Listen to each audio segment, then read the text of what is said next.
బంగారం మీద మోడీ ఎందుకు ప్రత్యేకించి స్ట్రెస్ చేసి చెప్పారు అంటే, భారతదేశంలో మన అవసరాలకు కావాల్సిన 85% ఆయిలు విదేశాల నుండి తెచ్చుకుంటాం.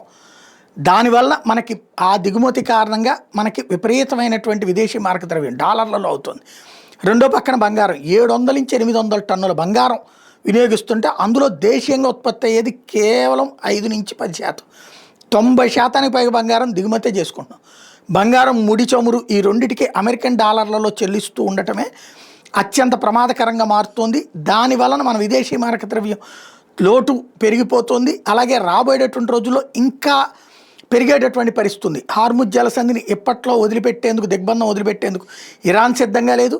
అదే సందర్భంలో ఇటు ఇరాన్ని దిగ్బంధం నుంచి వదిలిపెట్టేందుకు అమెరికా సిద్ధంగా లేదు. దాంతో చుట్టూ తిరిగి రావాల్సి వస్తుంది.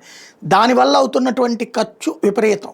అది ఇక్కడ మనకి కష్టం, నష్టం. అందుకని ప్రత్యేకించి చెప్తున్నారు, అవసరమైతే బంగారం కొనటం వేరు, అవసరం ఉన్నా లేకపోయినా దాంట్లో భవిష్యత్తులో పెరుగుద్దులే అని కొనటం వేరు.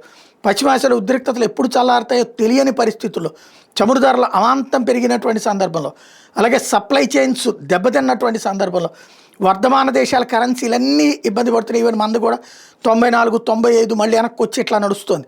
ఇరాన్ అమెరికా వారి సందర్భంగా రూపాయి విలువ కూడా భారీగా పతనమైనటువంటి నేపథ్యంలోనే ఈ మాట పదే పదే చెప్పుకోవాల్సి వస్తుంది అనమాట.